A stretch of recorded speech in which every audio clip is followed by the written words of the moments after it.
Hi everyone, welcome to another video. Excuse my voice for today, a little bit of a cold, but we shall persevere. So, today, Wednesday 24th of November, this is a few hours before the New York session. This is in UK time. As always, let me just recap what I was looking at yesterday. So, yesterday I was looking at the CAD yen and the pound yen. Where I was, let me just mark it here so you can see. I mean, hindsight is all very well and good, but let's just see where we were. So we were here, we were looking for that retracement and a continuation down. Didn't get any strong price action. That wasn't an entry for me, and the market just continued to rally and create new highs for the day. So there was no entry there, and as I was saying before, the trend line continuation, retracement, and then the actual trade to go down, the sell option. So that didn't happen. So that was just something that was to be left alone, and that is indeed what I chose to do. There was pound yen. Now pound yen was less clear. We did have that area 61.8, that breakthrough, and market came back down.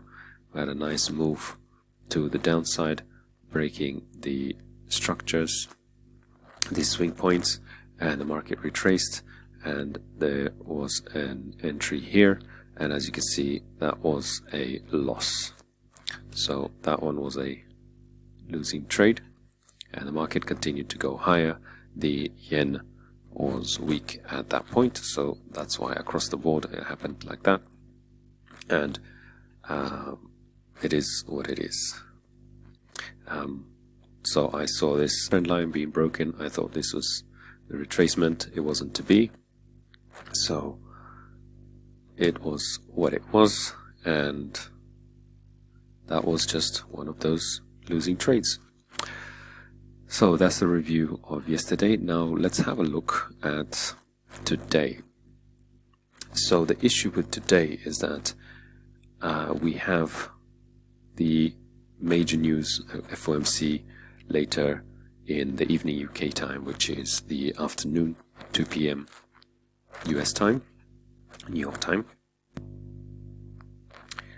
So this will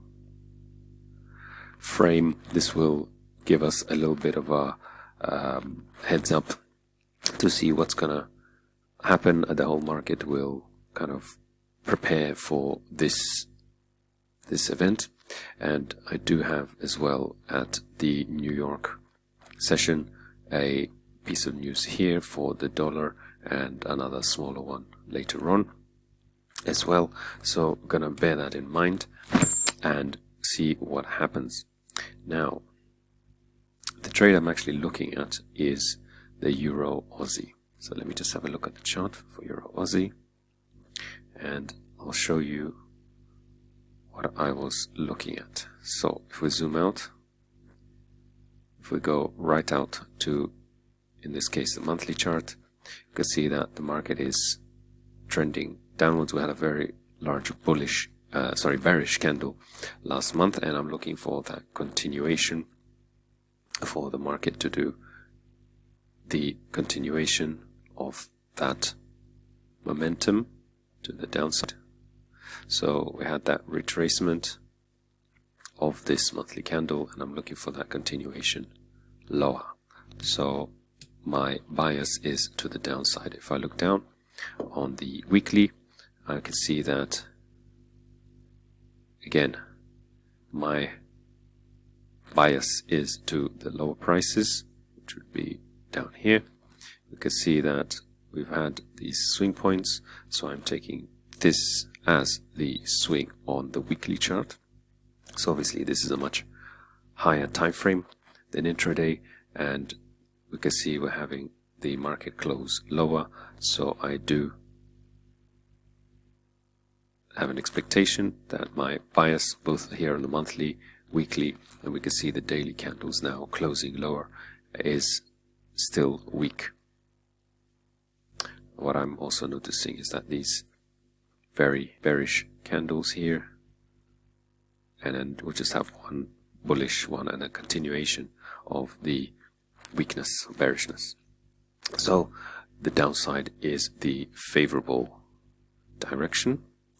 So now that, if I just go down one time frame, I was looking at this area as being the top of the swing point, that's a reference point, and then the daily swing is here, and now looking for that continuation.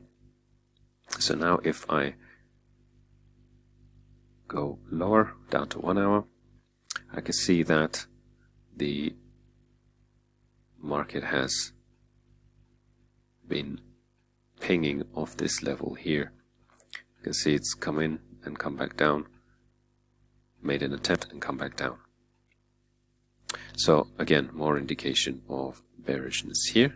So now that I'm expecting that, I can see even more so here a rejection of this level, and the market did not close above. We have 1, 2, 3, 4, 5 times it rejected off. So the next reference point for me, if this is a true rejection, would be the next swing right here. So therefore I would expect a movement to the downside. And where do I expect that movement? Well, if I'm gonna look for an intraday trade, a smaller time frame, I'm gonna go down again to another time frame, and you can see that the market since the beginning of the day, let's just go to the beginning of the day, which is about here, made a retracement and headed lower, breaking these structure points, major structures, which is again indicating more downside. So as I said, where would be the reference point? Well, for me, I can draw a fib from the last swing points, and I have a reference point as the 61 here, but anything above the 50 level, this would be the place to enter. And then I would look for the downside to the next swing point, which was down here somewhere. And once again, as with yesterday's trades, you can do the same thing. You can look for that reversal, look for the reversal, or just wait on the 5-minute and 1-minute time frame for a pullback, and then take that safer entry. Look for that price action for those candles, reversal candles, for the weakness, big bearish candles, something like this, are very clear, or this, which is about the same. So I would look for that, and then that would be a signal to go short. So once again, the first port of call would be here as the first reference point, first take profit, and if there is a second chance to enter, or if I'm happy to leave the trade, this for the second entry at this higher time frame, take profit area. One thing to note here is that this isn't the highest probability trade, because if I look on the higher time frames, I can see that there is a bit of choppiness in the market at the moment, so it's not completely clear. If you have a look at this, I draw here, perhaps it's a bit more obvious, this box, so we can see this consolidation. So it's not as clear as a very easy to spot trending market, because this is just a bit choppy behavior. If I go into the daily, again, not the best price action. You can draw a box around this, and the market is just doing that. So this is why this is going to be a very short-term trade, again intraday, and not going to be looking to take many pips off this one. even though I do have a bias to sell the Euro Aussie. Alright, so that's the trade for the day. We're going to look out. There is no news, if I remember correctly, on Euro or Aussie. Yeah, we've had that already earlier in the day, so nothing to look at there. So we'll just check on price section on the New York session and see how it gets on, and then we'll decide to enter or not. Okay, hope that helps. And there's not many other trades that I'm seeing here.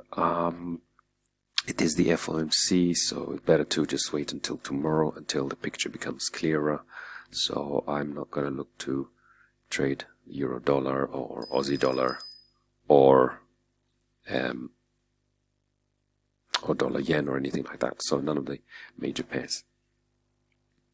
All right.